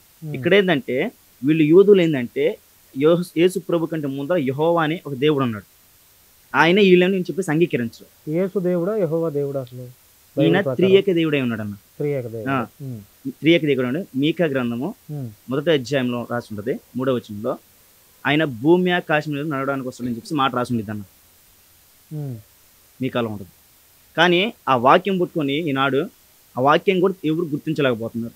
ఆయనే మనిషి కొరకు తను చేసిన ప్రతి పాపం కొరకు ఈయన బలి అవ్వడానికి వస్తున్నాడని చెప్పేసి ఎవరు గుర్తించట్లేదు. ఈనాడు మనుషులు ఏం చేస్తున్నారంటే, క్రైస్తవులు కూడా ఏం చేస్తున్నారంటే వారి యొక్క సొంత ప్రయత్నం చేస్తున్నారండి. బైబిల్ ఎవరు పాటించట్లేదు అసలు. అది మా బాధాకరం. ఈనాడు మీ క్రైస్తవులు బైబిల్ చెప్పుకుంటున్నారు పాటించిన వాళ్ళు క్రైస్తవులు ఎలా అవుతారు అన్న. ప్రతి ఓడు క్రైస్తవుడు అవడన్న, ప్రతి ఓడు క్రైస్తవుడిని అసలు ఎవరు అంటారు? అవరు. ఏ వ్యక్తిని అంటారు? అతనికి క్రీస్తు మార్గం నడిచి నిజమైన క్రీస్తుని ఎరిగిన దగ్గర పెట్టుకో.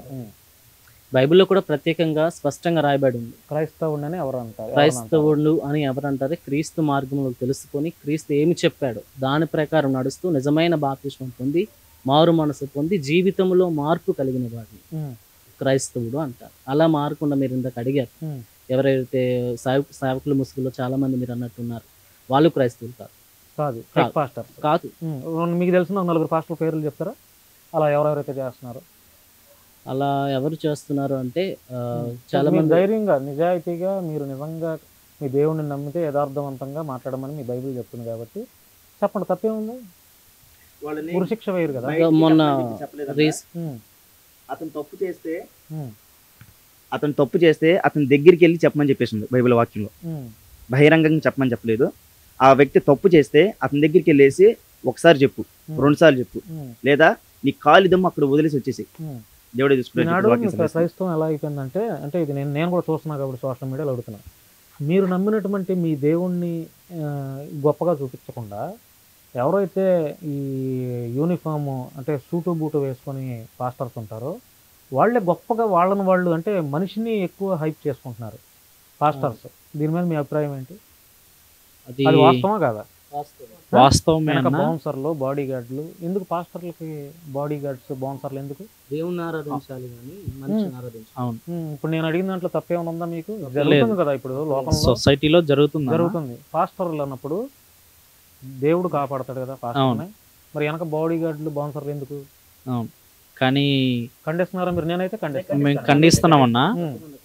కొంతమంది సేఫ్ కోసం అంటే పాస్టర్లను ఈరోజు అనేక మంది దూషిస్తూ కొట్టాలని ప్రయత్నించే వాళ్ళ కోసం పెట్టుకుంటే తప్పులేదు, కానీ కావాలని పెట్టుకుంటే మాత్రం తప్పే. ఇది సేవకులు నానాటి క్రైస్తవులు పెద్ద సేవకులు అని పేరు చెప్పుకున్న ప్రతి ఒక్కరు ఈరోజు బౌన్సర్లు పెట్టుకుంటున్నారు. కానీ ఎందుకు పెట్టుకుంటున్నారు అనేది వాళ్ళకే వదిలేస్తున్నాం. కానీ అట్లా పెట్టుకోకుండా దేవుని సేవ చేస్తూ దేవుని బిడ్డగా బ్రతకాలనుకున్నాడు ఎవరికి భయపడ్డన్నా సింగిల్ గానే వస్తాడు, సింహం లాగా సింగిల్ గానే వెళ్తాడు. యూదా గోత్రపు సింహం యేసుక్రీస్తు ఎలా అయితే సింగిల్ గా వచ్చాడు, మేము కూడా అలానే సింగిల్ గా రావాలని ఆశపడుతున్నాం. ప్రతి సేవకుడిని మేము గౌరవిస్తున్నాం. ఎందుకంటే ఈరోజు అనేక మంది సేవకుల్ని దూషిస్తుంది, తప్పు పడుతుంది అని ఒక్కసారి మీరు ఆలోచించండి. పెద్ద సేవకులు, బడా సేవకులు అని చెప్పుకునే వాళ్ళంతా చిన్న సేవకుల్ని మీరు ఒక్కసారి గమనించండి. చాలా చిన్న చర్చిలు ఉన్నాయి, వాళ్ళకు కూడా మీ ప్రేమను చూపించండి, అనేక మందికి సహాయం చేయండి. ఈరోజు క్రైస్తవం తప్పుగా మాట్లాడుతున్నారు, మీరు ఒక్కసారి వచ్చి నోరు తెరిచి బయట మాట్లాడండి. మీరు మాట్లాడకపోతే ఈరోజు క్రైస్తవం ఎంత బాధాకరంగా ఎంత దూరంగా వెళ్ళిపోయిందో తెలియదు. ఈరోజు అనేక మంది మణిపూర్ గురించి ఉంది, చాలా బాధాకరమైన. ఈరోజు మణిపూర్లో అంత జరుగుతుంటే ఇండియాలో ఒక రాష్ట్రంలో మణిపూర్లో జరుగుతుంటే మన దేశ ప్రధానమంత్రి గారు ఒక్కసారైనా వెళ్ళారని చాలా బాధ అనిపిస్తుంది. ఈరోజు చిన్న చిన్న హిందూ సోదరులకు కానీ ఎవరికైనా ఇబ్బంది కలిగితే అందరూ ఏకమై మాట్లాడుతున్నారు. మరి మణిపూర్లో ఒక స్త్రీ భరతమాతని అనుకున్నాము, భరతమాత లాగా ఒక స్త్రీకి బట్టలు లేకుండా బయట తిప్పారు. ఎంత బాధ అన్న. నా అక్కకో లేదా వాళ్ళ సహోదరులు చెల్లెళ్ళకు అక్కలకు చేస్తే వాళ్ళు ఇలానే సైలెంట్గా ఉంటారు, బాధపడతారు కదా. ఒక్కసారి వెళ్ళి మణిపూర్కి వెళ్ళి ఒక్కసారి ప్రధానమంత్రి గారికి రిక్వెస్ట్ చేస్తున్నాం, ఒక్కసారి వెళ్ళి అక్కడ ఉన్న ప్రతిదాన్ని సక్రమంగా చేయమంటున్నాం. ఈ దేశంలో ఉన్న రాష్ట్రమే కదా, ఒక్కసారి వెళ్ళలేదు. ఇంకా వెళ్ళకపోతే ఎంత బాధ ఉంది. ఇప్పటికీ గొడవలు జరుగుతున్నాయి. క్రైస్తవ్యం అంటే ఎందుకు అంత చిన్న చూపు? మేము ఏం తప్పు చేసాం? అది మీరు చేసుకున్నదే కదా.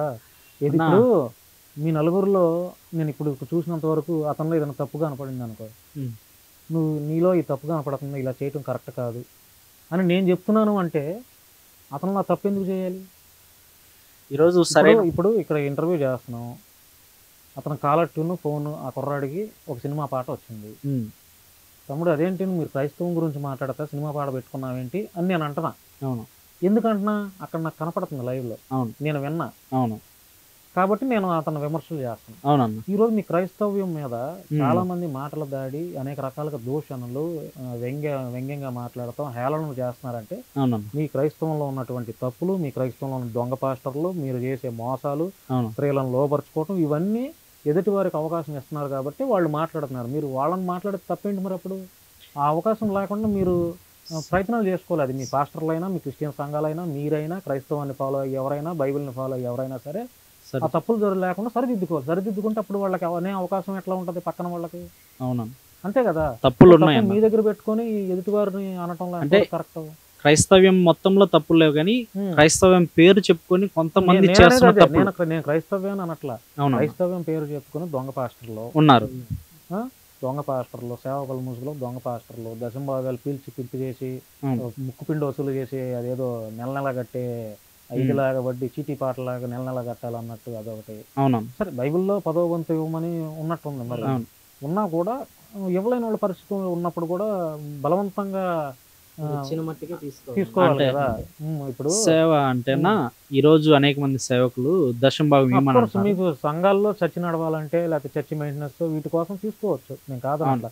కానీ అది ఇవ్వలేని వాళ్ళు ఉంటారు సంఘాలు, చర్చిల్లో అందరూ డబ్బు ఉన్న వాళ్ళే రారుగా. అవును, వాస్తవంగా కొత్త నిబంధనలో దశంభాగం అనేది లేదన్న. లేదు, వాస్తవంగా దశంభాగము అనేది కొత్త నిబంధన ఆధారంగా లేదు. దశంభాగము దేవుని దృష్టిలో ఏదైనా ఉందంటే నీ ఉన్న దాంట్లో 10వ వంతు ఇవ్వమని చెప్పలేదు. నీ ఉన్న ఆస్తిని అంతటిని అమ్మి నా సేవలో నడవమని చెప్పాడు దేవుని. దశంభాగం అంటే ఈరోజు 10వ వంతు 20వ వంతు ఇవ్వటం కాదు. నా దగ్గర 1 కోటి రూపాయలు ఉన్నాయి. నా 1 కోటి రూపాయలు నేను దేవుని కోసం ఇచ్చి దేవుని కోసం పని చేయాలి, దేవుని కోసం బ్రతకాలి, అది దశంభాగం. ఈరోజు నా శరీరాన్ని నేను దశంభాగంగా దేవునికి ఇవ్వటమే దశంభాగం. ఈరోజు డబ్బులు ఇవ్వటము ఇంకేదో చేయటం కాదు. నా తోటి నా సహోదరులు ఉన్నాడు, ఇప్పుడు నా సేవకుడు ఉన్నాడు, నా సేవకుని పోషించుకోమని దేవుని వాక్యం సెలవిస్తుంది. అలాగ పోషిస్తున్నామే కానీ ఈ రోజు దశంభాగం పేరట చాలా మంది పాస్టర్లు దోచుకుంటున్నారు కదా, అది ముమ్మాటికి తప్పను. క్రొత్త నిబంధనలో ఎక్కడా లేదు దశంభాగం. మీరు కూడా అలాగే తయారవుతారు అయితే? మేము ఒకరి దగ్గర ఒకరు, మీ టీం 60 మంది కూడా అన్న ఇప్పుడు ఒక వయసులో ఉన్నారు. రేపు మీరు కూడా పాస్టర్లు అయ్యే అవకాశం ఉందా? పాస్టర్లు అంటే అన్న మాకు లేదన్న. లేదు లేదు, పాస్టర్లు అవ్వకుండానే దోచుకుంటారు మీరు కూడా సమాజం మీద. సువార్త జరిగి మీరు అంటే మీ నవ్వులో నాకు హేళన కనపడుతుంది. అంటే నేను జరిగేవి చెప్తున్నా, ఒక మాట అడగడం తప్ప. లేదు లేదు, మీరు అడిగింది మంచిదే. ఒక మాట, సేవకి సువార్తకి చాలా తేడా ఉంటుంది. సేవ అంటే ఏంటి, సువార్త అంటే ఏంటి? సేవ అంటే ఒక సంఘం నుండి రక్షింపబడిన ఆత్మని, రక్షింపబడిన వ్యక్తిని బయటకు తొలగిపోకుండా కాపు కాచే కాపరి సేవ అంటే. ఒక సువార్తికుడు ఏంటంటే ప్రాణంతో చెలగాటం. అంటే ఈనాడు సువార్త ప్రకటించే వ్యక్తిని 10 మంది కలిసి కొడుతున్నారు. కొట్టాల్సినంత అవసరం ఏమన్నా? మేము చేసే తప్ప లేకపోతే వ్యభిచారం చేయమని గ్రామాల్లో మీరు వెళ్ళి ఒకసారి మేము చేసాం. ఇప్పుడు ఎదుర్కొన్నారు మరి అప్పుడు మేము అదే ఒకటే మాట అన్నాం, నిన్ను బలవంతంగా మేము నమ్మమన్నావా, నిన్ను బలవంతంగా నమ్మమన్నావా? నేను నమ్మని చెప్పలా, నా పని నేను చేసుకుంటూ పోతాను, నీకు ఇష్టమైతే నమ్ము, నాకు తెలియదు, అంతే కదన్నా. ఇప్పుడు నేను నీకు విషయం చెప్తాను, నా స్వార్థం నా దేవుని గురించి నేను చెప్తాను, దానికి అంగీకరిస్తే నువ్వు వింటావో లేకపోతే లేదు. ఈనాడు ఒక క్రైస్తవుని ఒక గ్రామంలోకి పోయి దేవుని గురించి ప్రకటిస్తుంటే నిన్ను అతన్ని కొట్టాల్సినంత అవసరం ఏముంది? నీకు ఎవడిచ్చాడు రైట్స్? భారత రాజ్యాంగం నాకు నా దేవుని ప్రకటించుకోవడానికి, నా దేవుని గురించి బోధించుకోవడానికి హక్కు ఇచ్చింది. నాకు ఆర్టికల్ తీసేమని చెప్పండి, మేము ప్రకటించాం. మేము ఆర్టికల్ భారతదేశంలో ఆ రాజ్యాంగంలో ఉన్న ఆర్టికల్ తీసేయండి, తీసేస్తే ఇంకా క్రైస్తవం ఇంకా బలపడుతుంది. ఇప్పుడు క్రైస్తవంలో ఉన్నా సరే వాళ్ళు కొడుతున్నా సరే మేము సువార్త ప్రకటిస్తానికి మేము పోతున్నామంటే మేము ఈ లోకంలో దానికోసం కాదన్న మేము ప్రయత్నిస్తున్నాం. ఈ లోకంలో ఉన్న దానికోసం మేము ప్రయత్నిస్తే దేవుడు ఒక మాట అన్నాడు, నేను పోతున్నాను మీ కొరకు రాజ్యాన్ని సిద్ధపాటు చేయడానికి అన్నాడు, మరలా రాబోతున్నా అన్నాడు. మేము దానికోసం ఎదురు చూస్తున్నాం. కానీ లోకంలో మహా అయితే ఇది చనిపోతే 2 రోజులు కూడా పెట్టుకోరన్నా. శవాన్ని ఎంత డబ్బులు పెట్టి నువ్వు పోషించుకున్నా, ఎలాంటి కాస్ట్లీ బట్టలు వేసినా సరే, నువ్వు ఎలాంటి ఏసీ రూమ్లో పడుకున్నా సరే, చనిపోతే నీ తల్లిదండ్రులు కూడా 2 రోజులు ఇంట్లో ఉంచుకోరు, 2 రోజులు కూడా ఇంట్లో ఉంచుకోరు. ఎందుకు? 25 సంవత్సరాల నుంచి మాసం పెట్టేసి హాస్పిటల్కి డబ్బులు పెట్టేసి బాగా పెంచుకున్నారు కదా శవాన్ని, శరీరాన్ని పెంచుకున్నారు కదా. 4 రోజులు ఉంచుకోవడానికి ఏమైంది? కుళ్ళిపోయిన వాసన వస్తుంది. దేనికి వస్తుంది అంటే మనము శరీరం గురించి కాదన్నా, నెక్స్ట్ లెవెల్ ఏంటి మనకి? పరలోకం ఉందా? మీ బైబిల్ ప్రకారం? బైబిల్ ప్రకారం పరలోకం ఉందన్న. ఉంది. ఒక మాట చెప్పానంటే ఎక్కడ ఉంది? దేవుడు ఉన్న స్థలంలో పరలోక రాజ్యం. దేవుడు ఎక్కడ ఉన్నాడు? పరలోక అదే అంటుంది పరలోక రాజ్యం అనేది. అంటే పరలోకం బైబిల్ ప్రకారం పరలోకం ఉందా అంటే ఉందని అంటున్నారు. అవును. పరలోకం అనేది ఈ భూమి లోపల పాతాళంలో ఉందా లేకపోతే పైన ఉందా? పైన ఉండదన్న. పైన ఉంటుంది. పైన ఉంటుంది. దేవుడు ఎక్కడ ఉంటాడు? ఒక మాట మీరు నమ్మే దేవుడు, మేము నమ్మే దేవుడు పైన ఉంటాడన్న. పైన ఉంటాడు. ఇక్కడ పరలోకము అనేది నరకం అనేది మనుషుల కోసం కాదన్న తయారు చేసింది, ఒక అపవాది కోసం. ఈ అపవాది ఎట్లా ఏర్పడ్డాడంటే పైన దేవుడు ఏర్పరచుకున్న ఒక దేవదూత మనసులో ఒక అసూయ అనేది ఏర్పడింది. అసూయ అంటే దేవుని కంటే హెచ్చించుకున్నది. సో దానికోసము ఆ అపవాది కోసము ఈ నరకం చేయబడింది, కానీ మనిషి కోసం కాదు. మనిషిని చాలా ప్రేమించి మనిషిని సృష్టించక మునిపే ఆయన ప్రేమించి మనల్ని తయారు చేసుకున్నాడు. మనం ఏం చేస్తున్నాము? ఆ అపవాది చెప్పినట్టు చేస్తున్నాం. మరి అపవాది చెప్పినట్టు చేసినప్పుడు అపవాది వంటి పోకుండా మరి నరకానికి పోకుండా దేవుని చెప్పిన వాడికి వెళ్ళలేం కదా. ఆయన వచ్చి పనిమాలకు అవకాశం ఇస్తున్నాడంటే చేంజ్ అవ్వు, మారు అని చెప్పేసి అవకాశం ఇస్తున్నాడంటే మనం మారలేకపోతాం. ఇప్పుడు నేను అడిగిన ప్రశ్న మీరు సరిగ్గా చెప్పాల నాకు ఆన్సర్. మీరు కూడా ఇప్పుడు ఎక్స్ క్రిస్టియన్ ప్రవీణ్ లాగా మీరు కూడా గ్రామాల మీద సంఘాల మీద పడి డబ్బులు సంపాదించుకోవడానికి ఈ మార్గాన్ని ఎన్నుకున్నారా అని అడిగా. అదే అన్న, దానికి సమాధానం చెప్పాలనుకుంటున్నాను. మేము వాళ్ళలాగా లేదా కరుణాకర్ కానీ లేదా లలిత్ కుమార్ గారు కానీ లేదా ఈయన రాధా మనోహర్ దాస్, ఎక్స్ క్రిస్టియన్ ప్రవీణ్ గారు వాళ్ళు డబ్బుల కోసం చేస్తున్నారని అందరికి అర్థమైపోయింది. వాళ్ళలో జీరో నాలెడ్జ్ అని అందరికి అర్థమైపోయింది. మీరు ఆయన రాధా మనోహర్ దాస్ గారిని అడిగినప్పుడు ఆయన మీరు చదవకూడదు అన్న, అంటే వాళ్ళు జీరో నాలెడ్జ్. ప్రవీణ్ గారు కూడా జీరో నాలెడ్జ్. కానీ మాకు జీరో నాలెడ్జ్ కాదు కదా, మేము దేవుణ్ణి బైబిల్ని నమ్ముతున్నాం, చదువుకున్నాం, మీ జ్ఞానంగా మాకు తెలిసిన దాన్ని ప్రకటిస్తున్నాం. ఈరోజు దండుకోవాలని మాకు ఆలోచన ఉంటే మేము బైబిల్ని పట్టుకోమన్నాం. మేము బైబిల్ని అసలు పట్టుకునే వాళ్ళం కాదు. మేము ప్రశాంతంగా మేము చదువుకున్నాం కదా, ఉద్యోగాలు చేసుకునే వాళ్ళం కదా. మేము ఎవరం చదువుకోకుండా లేము, అందరం చదువుకున్నాం, ఉద్యోగాలు చేసుకుంటాం కదా. వచ్చిన చిన్న ఉద్యోగం 10,000 అయినా మా కుటుంబాన్ని పోషించుకుంటాం కదా. మేము దీన్ని ఎలా వస్తున్నాయి మీకు? మాకు సంపాదన ఉందన్న. ఎట్లా?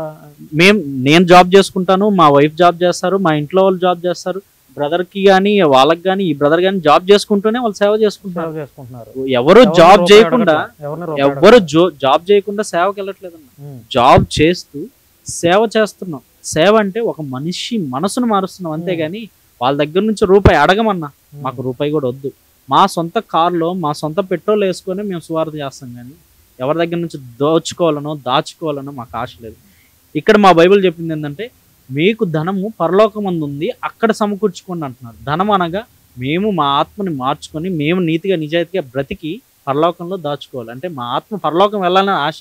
పరలోకం అంటే దేవుడు మహాకాశాలు సృష్టించాడు, పెద్ద పెద్ద ఆకాశాలు. ఇది ఒక ఆకాశం, ఈ భూమి అనేది ఒకటి మాత్రమే. చాలా ఆకాశాలు ఉన్నాయి. ఆకాశాల్లో పరలోకమందు దేవుడు ఆసీనుడై ఉన్నాడు. ఆయన ఇక్కడ అడుగు పెడితే ఈ భూలోకం కూడా సరిపోదని బైబిల్ వాక్యం సెలవిస్తుంది. ఈ భూలోకము ఆయన అడుగుతో కంప్లీట్ అయిపోతుంది అంటుంది. అంత పెద్ద అడుగు ఉంటుంది ఆయన. ఈయన పరలోకంలో ఉన్నాడంటే ఆ పరలోకము మహాకాశాలు పైన ఉన్నది. ఆయన భూమి మీదకి రావాలి అని ఒక్కసారి అనుకుంటే ఈరోజు ఈ భూమి ఉండదు. ఆయన పరలోకంలో ఉన్నాడు. ఆ పరలోకం ఎలా ఉంటుందంటే నేను చూడలేదు, నా దేవుడు బైబిల్ గ్రంథంలో రాయించబడింది, నేను చూసి దాన్ని చదువుకొని నేను చెప్తుందే కానీ మహాకాశాల పైన ఉన్న నా దేవుడు ఆసీనుడై ఉన్నాడని ఉంది. ఆయన పాదపీఠము భూమికి సరిపోదని ఉంది. అందుకే పరలోకంలో ఉన్నాడు కాబట్టి మేము నమ్ముతున్నాం. మేము నమ్మాము. ఈరోజు అందరికీ నమ్మమని చెప్తున్నాం, గుడ్డిగా వెళ్ళమని చెప్పట్లేదు. మీరు కూడా చదవండి, సత్యాన్ని తెలుసుకోండి, సత్యమైన మార్గంలో వెళ్ళండి అంటున్నామే కానీ మేము దాచుకోవడానికో. ఇప్పుడు మీకు ఇన్ని సంఘాలు, ఇన్ని చర్చలు ఎందుకున్నాయి? అసలు ఇన్ని పాస్టర్లు ఎందుకున్నారు? అందరూ కలిపి ఒకే సంఘంగా ఒకే చర్చిగా ఏర్పడవచ్చు కదా. ఇంతమంది సంఘాలు, ఇన్ని పాస్టర్లు ఉంటే ఏ పాస్టర్ చెప్పే బోధన నమ్మాలి? ఏ పాస్టర్ చేసే అసలు బైబిల్లో స్వస్థత ఉందా? ఉందా? టచ్ అనగానే స్వస్థతలు జరిగే గ్రంథంలో రాయబడి ఉందా? పాస్టర్లు ఎందుకు చేస్తున్నారు? అదే అన్న, బైబిల్లో భాషలు మాట్లాడమని రాసుందా? బైబిల్లో కొంతమంది రకరకాల భాషలో ఏదో రకరకాల కేకలు ఇవన్నీ వేస్తా ఉంటారు కదా. భాషలో ఉంది, అన్య భాషలు ఉంది అన్న. అన్య భాష ఉంది కానీ ఈ రోజుల్లో అన్య భాషల పేరిట చాలా మంది తప్పుగా ఉచ్చరిస్తున్నారు, తప్పుగా మాట్లాడుతున్నారు. అన్య భాషలు ఆ రోజుల్లో ఉంది, ఓకేనా? ఆ రోజుల్లో ఉన్న అన్య భాషల ప్రకారము దేవుడు ఆ రోజు ఎందుకు మాట్లాడిచ్చాడు అంటే అన్య భాషలు ఒక ఒకానొక ప్రదేశంలో పేతురు గారు ఒక సంఘాన్ని ఏర్పాటు చేయడం జరుగుతుంది. ఆ సంఘమే అక్కడ 3000 మంది ఆయన పేతురు అనే బండ మీద కట్టడానికి ఆ సంఘాన్ని ఏర్పడే సమయంలో అక్కడ అనేక మంది ఇజ్రాయెల్ ప్రజలు ఆ దేశానికి ప్రతి ఒక్కరు అంటే వేరే వేరే భాషల వాళ్ళు వస్తారు. ఆ రోజు అన్య భాషలు మాట్లాడటానికి దేవుడు వాళ్ళకు వరం ఇచ్చాడు. ఆ రోజు వాళ్ళు మాట్లాడారు. అదే అన్య భాషలు అంటే ఇంగ్లీష్, హిందీ, తెలుగు, ఇదే అన్య భాషలు అంటే వేరే వేరే లాంగ్వేజ్ కాదు. ఒక భాషని ఒక అర్థం ఇచ్చే భాషను మాట్లాడటమే అన్య భాష.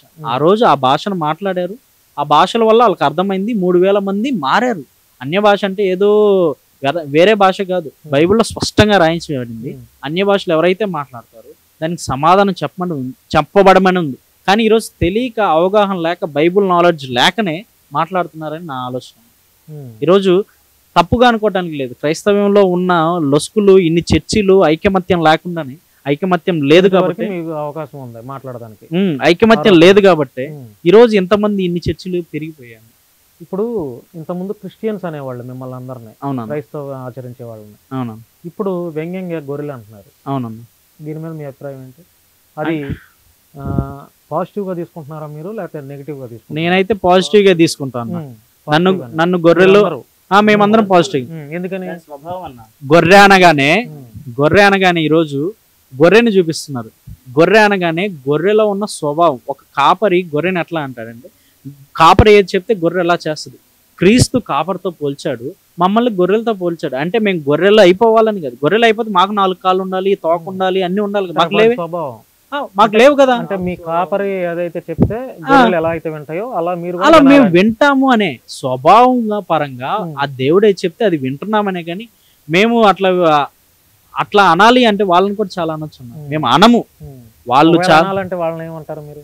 మేము అనాలనుకుంటే అన్న ఈరోజు ఆవును మొక్కుతున్నారు, ఆవు దేవత అంటున్నారు, లేదా పాము దేవత అంటున్నారు, లేదా ఇంకొకటి దేవత అంటున్నారు. మేము అనాలంటే వాటి పేరు పెట్టి అనొచ్చు. ఇప్పుడు మొక్కే వాళ్ళ గురించి మాట్లాడితే మేము వాటిని మొక్కట్లేదు. గొర్రెని మేము మొక్కం కదా. మరి మేము మమ్మల్ని గొర్రెలు అంటే సరే అన్నా, మాకు బాధే లేదన్నా. ఇప్పుడు తిరిగి మేము వాళ్ళని పామో, కోతో, కుక్కో, పందో వాళ్ళన్నిటిని మొక్కుతారన్న. తిరిగి ఆ ప్రశ్న ఇస్తే బాధపడతారు కదా. అలాంటి మేము మాట్లాడం. అలా అనకూడదనే క్రైస్తవం మాకు నేర్పించింది. ఈ రాజ్యం కూడా మాకు, ఈ రాజ్యాంగం ఇచ్చిన హక్కునే మేము కాపాడుతున్నాం. అంతవరకు లిమిటెడ్ గా మాట్లాడుతున్నాం. వాళ్ళు లిమిట్స్ దాటి, లిమిట్స్ క్రాస్ అయి మాట్లాడుతున్నారు. రాజ్యాంగానికి కూడా విలువ ఇవ్వట్లేదన్న. ఈరోజు రాజ్యాంగం ఇచ్చిన హక్కును కూడా విలువ ఇవ్వకుండా ఇష్టానుసారంగా దేవుని గురించి, మరియమ్మ గారి గురించి మాట్లాడొద్దాం. మాట్లాడితే మాత్రం, మా మనసులు నొచ్చుకుంటే మాత్రం మేము ఖచ్చితంగా తమ్ముడు ఏంటి ఎక్స్ క్రిస్టియన్ ప్రవీణ్ గురించి ఏదో చెప్పాలనుకుంటున్నావు ఏంటి? ఎక్స్ క్రిస్టియన్ ప్రవీణ్ అనే వ్యక్తి ఒక షార్ట్ ఫిల్మ్ తీశాడు. ఆ షార్ట్ ఫిల్మ్లో ఏమంటున్నాడంటే, ద్రాక్షారసం అనేది మాకు ఏ సూపర్ మార్కెట్లోనూ దొరకదు. ఓకే, మేము దానికి అగ్రీ చేస్తాం. మాకు ఏ సూపర్ మార్కెట్లోనూ దొరకదు. అది మా బైబిల్ స్టోర్స్లో, మా బైబిల్ బుక్ స్టోర్స్లోనే దొరుకుద్ది మాకు అది. ఒకటి ఇంకో విషయం ఏం మాట్లాడాడంటే, ఆ ద్రాక్షారసాన్ని చర్చెస్లో బలారాధన టైంలో ఇస్తుండగా అందులో ఒక మత్తు పదార్థం అనేది ఉంటుంది. ఆ మత్తు వల్ల అందరూ పడిపోతున్నారు. దాన్ని సేవకుడు ఒక దెయ్యంగా భావిస్తున్నాడు అని అంటున్నాడు. ఇప్పుడు నాదొక చిన్న ప్రశ్న. సతీష్ కుమార్ గారి చర్చిలో ఒక్కరోజు 1,00,000 మంది జనం ఉంటారు. ఇప్పుడు బెల్లంపల్లి ప్రవీణ్ గారి చర్చిలో ఒక 50,000 మంది పైగా ఉంటారు బలారాధన రోజు. మరి వాళ్ళ చర్చిలో ఎందుకు బలారాధన తీసుకుంటాం పడిపోవట్లా? ఈ రోజున మా సంఘాల్లో మేము బల్లారాధన ఇస్తుండగా, మా సేవకులు కానీ, మా తండ్రి గారు కానీ, మా తాతయ్య గారు కానీ బల్లారాధన ఇస్తుండగా వాళ్ళు ఎందుకు పడిపోవట్లా? బల్లారాధన తీసుకోగానే, ద్రాక్షారసం తీసుకోగానే. సెసిట్ మీడియా తరపున నేను ఒకటే చెప్తున్నా, ఏంటనంటే, నువ్వు ఈ యాంకర్ గారినే తీసుకొని వస్తావో, అన్ననే తీసుకొని వస్తావో, ఎవరిని తీసుకొని వస్తావో నాకు ఇది నిరూపిస్తే 2 తెలుగు రాష్ట్రాలకి ఇదే బిగ్ డీల్ గా చెప్తున్నా. నేను గర్వాపసి అవుతాను, హిందూ మతాన్ని స్వీకరిస్తాను నేను, నువ్వు గనక నాకు అది ప్రూవ్ చేస్తే. ఓకే తమ్ముడు. సో ఫ్రెండ్స్, ఇది నా సైడ్ నుంచి నేను ఆల్రెడీ కన్ఫర్మేషన్ ఇచ్చేసాను స్టార్టింగ్లోనే. మరలా ఇప్పుడు ఈ 4 యువకులు క్రిస్టియన్కి సంబంధించిన, అందులో 2 హిందువులు, 2 ఫస్ట్ నుంచి క్రైస్తవాన్ని ఆచరించిన వాళ్ళు. వీళ్ళు 4 వాళ్ళకు ఉన్నటువంటి అభిప్రాయాల్ని మా ద్వారా, శశి టీవీ ద్వారా బయటకైతే తెలియపరిచారు. రాధా మనోహర్ దాస్ అవ్వచ్చు, లేకపోతే కరుణాకర్ సుగ్న అవ్వచ్చు, లేదంటే లలిత్ కుమార్ అవ్వచ్చు, ఎక్స్ క్రిస్టియన్ ప్రవీణ్. ప్రస్తుతం క్రైస్తవం మీద మాటల దాడి చేసేది ఈ 4 కాబట్టి వాళ్ళ 4 గురించి వాళ్ళు ఏమేమైతే చెప్పారో వాళ్ళ అభిప్రాయాన్ని మీరు చూశారు. సో వాళ్ళు చెప్పిన మాటలకు కూడా మీ యొక్క విలువైన అభిప్రాయాల్ని కామెంట్ రూపంలో తెలియచేయండి. సో నేనైతే చెప్పేది ఒకటే, ఇది సెక్యులర్ దేశం భారతదేశం. ఒక కులం ఒక మతం మాత్రమే ఉండాలనేది అయితే కాదు. భారతదేశం నా మాతృభూమి, భారతీయులందరూ నా సహోదరులు. ఈ దేశంలో హిందువులు, ముస్లింలు, క్రైస్తవులు, ఇక ఏ కులాలు ఏ మతాలు ఉన్నా కూడా వాళ్ళందరూ భారతీయులే, వాళ్ళందరూ నా సహోదరులే. మీకు కూడా అంతేనా? మాకందరూ సహోదరులు. సో నేనేదో ఒక కులాన్ని ఒక మతాన్ని భుజం వేసుకొని ఒక క్రైస్తవానికి సపోర్ట్గా ఉన్నానని మీరు చాలామంది కామెంట్లు పెడుతున్నారు. అయినా కూడా నాకేమీ ప్రాబ్లం ఏం లేదు. నెక్స్ట్ ఫర్దర్గా హిందువుల్లో ఉన్నటువంటి కొంతమంది బాబాలతో వీడియోస్ వస్తున్నాయి, ముస్లింల్లో ఉన్నటువంటి కొంతమంది ముతావల్లి ముల్లాలతో కూడా నా వీడియోస్ వస్తున్నాయి, ప్లాన్ చేస్తున్నాను. సో ఈ 3 మతాల్లో ఉన్నటువంటి దొంగల్ని బయటికి తీసుకొచ్చి ప్రజలకు పట్ట గుడ్డలోడు తీసి నిలబెట్టడమే నేను ఒక చిన్న ప్రోగ్రామ్ అయితే అట్లాంటి ఆ ప్లాన్ అయితే చేసుకుంటున్నాను. ఎందుకంటే ప్రజలను మోసం చేయకూడదు కదా. మీరు ఏదైతే నమ్ముకున్నారో, ఏ సిద్ధాంతాలు నమ్ముకున్నారో, ఏ గ్రంథాలను అయితే ఆచరిస్తున్నారో వాటిని ఫాలో అవడంలో తప్పులేదు. అంతేగాని ఎదుటి మనుషులను లేకపోతే ఎదుటి కులాలను ఎదుటి మతాలను కించపరిచే మాట్లాడే హక్కు అయితే ఎక్కడ లేదు. సో వాళ్ళు చెప్పాల్సిన, వాళ్ళు నమ్మిన సిద్ధాంతం ప్రకారం వాళ్ళ దేవుని గురించి వాళ్ళు ప్రచారం చేసుకున్నారు. నాకున్నటువంటి డౌట్స్ని నేను అడిగాను, వాళ్ళు చెప్పాల్సినవి చెప్పారు. సో ఈ ఇంటర్వ్యూ మొత్తం చూసిన తర్వాత, అంటే ఇది ఒక డిబేటు, ఒక చర్చా కార్యక్రమం లాగా జరిగింది ఇది. సో 4 యువకులు, అంతా 25 సంవత్సరాల యువకులు, వాళ్ళు దేవుడిని నమ్ముకున్నారంట. మరి ఈ ఇంటర్వ్యూ మొత్తం చూసిన తర్వాత, ఈ డిబేట్ చూసిన తర్వాత, ఇది ఎవరైతే ఎంతమంది అయితే చూస్తారో వాళ్ళు మీకు ఈ పూర్తి ఇంటర్వ్యూ చూసే అంత టైం ఉంటే చూసి మీ యొక్క అభిప్రాయాన్ని కామెంట్ రూపంలో తెలియజేయండి. అసలు వాళ్ళు ఏమనుకుంటున్నారు, వాళ్ళు చెప్పిన దానికి ఏదో ఒకటి పెడతారు కదా, పాజిటివ్ నెగిటివ్ ఏదో కామెంట్లు పెడతారుగా, ఎస్పెషల్లీ నా గురించి కూడా పెడతారు కదా.